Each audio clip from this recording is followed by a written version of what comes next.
Thank you so much for your company this morning. Now, we recently got to hang out with Aussie comedy institution, the Umbilical Brothers, ahead of their star turn at the Comedy Festival Gala to tell us more about their new show and what it's like meeting the Queen. Take a look. Fish in the sea, you know how I feel. River running free.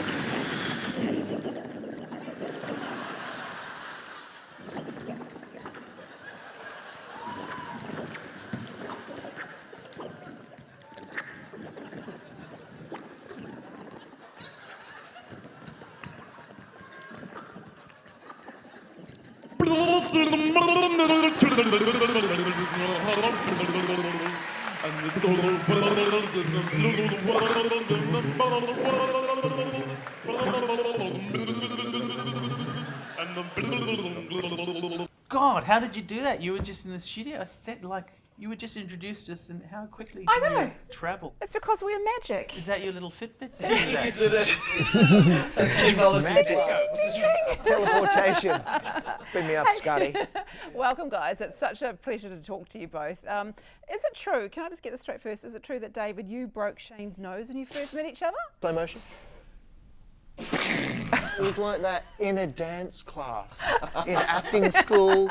They said put some extra choreography in the middle, and so we decided to put a Jackie Chan bit of choreography in. They didn't specify what kind of choreography. He's like a ballet, he is. It's like musicals. We love that stuff. We intended to become serious actors. We went to acting school for 3 years, and something went desperately wrong with that plan, and we're here today. So it worked out. So when did the Umbilical Brothers actually start as a thing? I was actually in acting school. We were in our, they didn't lock the lecture hall at lunch, and we found a microphone that was attached to a lectern. I guess that's why you started not... One of those, you know. Shane couldn't move it, so I started moving around because Shane couldn't move, and we just turned it on and it had the best sound system. So I just started going, oh, that's funny, it sounds like a gun. So we got 6 shows. Our first 2 shows are just explosions because they're the easiest. Yeah, and we've since evolved, as humans do, from explosions to nuclear weapons. Yeah, it's gone nuclear. Did you ever think you'd be doing this for like 25 years? No. We gave it a year. I mean, seriously. 6 months. Yeah. To be able to do this for a living, though, it's great. It's sort of, you get to be a kid. I mean, there's the structuring and all the complex stuff underneath, but essentially, when you're on stage, you can be whatever you want. You're play acting whatever you want. Same as you guys, right? Right? Just the same, actually. Just the same, Yeah. yes. Yeah. I pretend to like Mel every day. With all the structure underneath. Yes, we love each other. Yeah. Tina, sorry, Tina is the production manager. She's running the show. Looking gorgeous. Tina, are you out there, Tina? Yeah. Can I rewind Shane? Yeah. Thank you. Rewind Shane. Now, Tina. Keep it going. How? Keep it going. Keep it going. Is it? Oh, God bless you. All is dead. So what can we expect? It's a little different from all of our other shows because we play characters in this show. Yes, instead of Shane and David, we're playing Dane and Shavid. Complex So yeah, it's a stretch. Slightly exaggerated versions of us, but it's 2 guys simply trying to entertain the kids. But one thing after another just goes wrong and wrong and wrong to the point where, for example, the language lock goes wrong. And so you only hear swearing. Hell, what That kind of stuff. You know, we ingest things accidentally that we shouldn't, and they have effects on us. We get violent towards cartoon characters because they start to annoy us. A show of ours that won Best International Show at the New Zealand Comedy Festival, Speed Mouse, Timmy, who's an invisible character. There's 2 minutes of Speed Mouse where the audience is looking at a blank stage and Timmy is on stage doing mime. He's actually doing mime for the audience. I love that. You can get that an audience, great. and particularly here, it's great that you guys are willing to go along with this. It's so important. You're willing to watch nothing doing mime for a couple of minutes. Look, That means you get the gag. I mean, that's beautiful. We bring him back in this show, and he actually he's got a very, very large moment in this show. Yeah, he basically saves our lives during this show. It's a bit of a spoiler, but more happens after that. Oh, sounds fantastic. Yeah, one That twist sounds after great. another.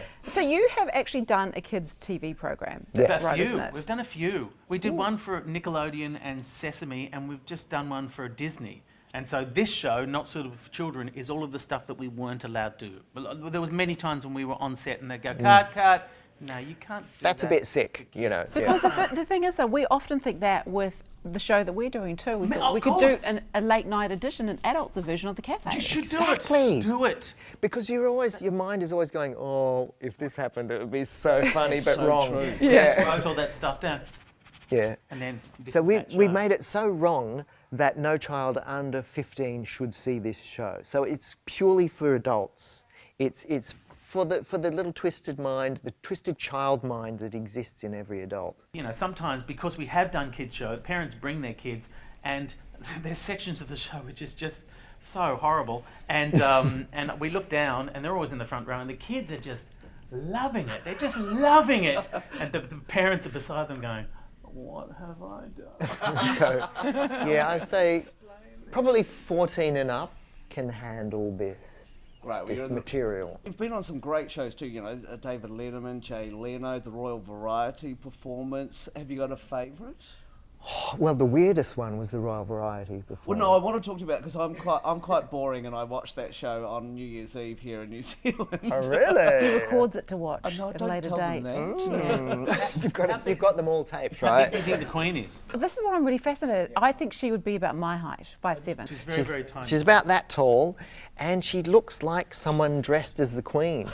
She But looks- it's the Queen!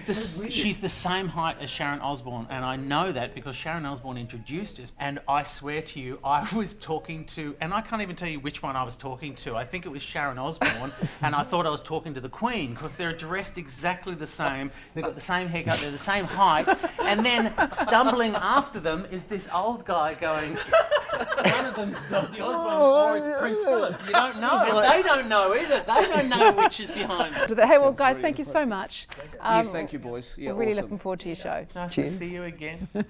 Oh, they were so much fun to hang out with. Weren't they? They were great. And you've just seen all the stuff that we couldn't put into that interview that we were talking about. That was just so outrageous. They are hilarious, and the new show looks incredible. The Umbilical Brothers Not Suitable for Children tour kicks off tomorrow night at Auckland's Q Theatre for a limited time. Now, for ticket details, go to thecomedyfestival.co.nz. Yes, and that Q Theatre, brilliant. Just go and hang out and have a pre-drink as well.